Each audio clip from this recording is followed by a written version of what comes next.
ലോകമെമ്പാടുമുള്ള കർഷക സഹോദരങ്ങളുണ്ട്.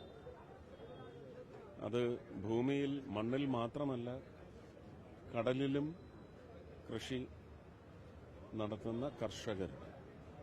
കൃഷി നടത്തുന്നത് എങ്ങനെയെന്ന് ചോദിച്ചാൽ, നമുക്ക് ഈ ഒരു 45 ദിവസം ഒരു കൃഷി ഇറക്കൽ ചടങ്ങ് തന്നെയാണ് കടലിൽ.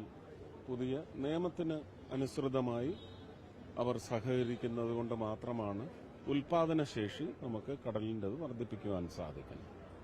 അപ്പോൾ കടലിൽ പോകുന്ന കടൽ കർഷകരടക്കമുള്ള ലോകമെമ്പാടും പരന്നു കിടക്കുന്ന കർഷക സമൂഹത്തിന് നന്മയ്ക്ക് വേണ്ടി പ്രാർത്ഥിക്കുന്നു. കേരളത്തിന്റെ അല്ലെങ്കിൽ മലയാളത്തിന്റെ വർഷപ്പിറപ്പ് ദിനത്തിൽ അല്ല, അതൊക്കെ സംവിധാനങ്ങൾ കൃത്യമായി കേരള സർക്കാർ ഉപയോഗിച്ചിട്ടുണ്ടെന്ന് തന്നെയാണ്. അപര്യാപ്തതകൾ ഉണ്ടായിടത്ത് ഞങ്ങൾക്ക് ഇടപെടാനും സാധിച്ചിട്ടുണ്ട്.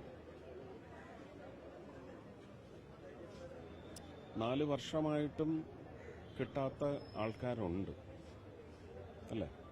അത് പറഞ്ഞാൽ ഉടനെ അത് രാഷ്ട്രീയമാണ് എന്ന് പറയും. അല്ല, ഞാൻ പറയുന്നത് ഇതിനൊരു ഗോൾഡൻ അവർ എന്ന് പറയുന്നതുണ്ട്. അത് 72 hours 72 മണിക്കൂർ എന്ന് പറയുന്നത് എന്ത് ജീവൻ നഷ്ടപ്പെട്ടായാലും അല്ലെങ്കിലും ഒരു സസ്പെൻഡഡ് ആയിട്ടൊരു പാർട്ടിക്കിള് പെട്ടെന്ന് നമുക്ക് ട്രേസ് ചെയ്യാൻ പറ്റും. അതല്ലാതെ പിന്നെ 72 മണിക്കൂർ കടന്നാൽ പിന്നെ ഇത് ഏതെങ്കിലും കല്ലിടുക്കിലോ അല്ലെങ്കിൽ നമ്മൾ തന്നെ ഇട്ട പാറയിടുക്കിലോ കയറി അവിടെ കുടുങ്ങിക്കിടന്നാൽ ഇത് കണ്ടെത്താനുള്ള പ്രയാസത്തിലാണ് പല ബോഡീസും നമുക്ക് കണ്ടെത്താൻ പറ്റാതെ പോകുന്നത്. അവർക്കൊക്കെ വേണ്ടി നമുക്ക് പ്രാർത്ഥിക്കാൻ, ആ കുടുംബത്തിന് വേണ്ടി വേണ്ടുന്ന സഹായം സമൂഹവും സർക്കാരുകളും ചെയ്ത് അവരെ നിലനിർത്തണം.